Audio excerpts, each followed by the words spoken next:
సిద్దిపేటలోని వెంకటేశ్వర స్వామి దేవాలయంలో ముక్కోటి ఏకాదశి వేడుకలు ఘనంగా జరుగుతున్నాయి. తెల్లవారుజాము నుంచే భక్తులు ఆలయానికి పెద్ద సంఖ్యలో తరలివచ్చారు. ఉత్తర ద్వారం గుండా స్వామివారిని దర్శించుకుంటున్నారు. ఈ సందర్భంగా గోవిందనామస్మరణతో ఆలయం మారుమోగుతుంది. వేడుకల్లో భాగంగా స్వామివారికి ప్రత్యేక పూజలు, హారతులు, పల్లకీ సేవ నిర్వహించారు. కాగా సిద్దిపేట, చేర్యాల, దుబ్బాక, గజ్వేల్, హుస్నాబాద్లలోని ఆలయాలు సైతం భక్తులతో కిటకిటలాడుతున్నాయి.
దేవస్థానం సిద్దిపేట పట్టణం శ్రీ స్వామివారికి ముక్కోటి ఏకాదశి ఉత్తర ద్వారం నాడు ప్రారంభించబడింది.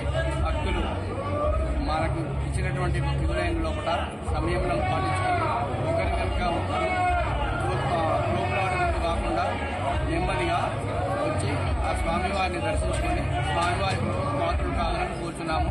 భక్తులకు అన్ని విధాలైనటువంటి ఏర్పాట్లు చేయడం జరిగినది.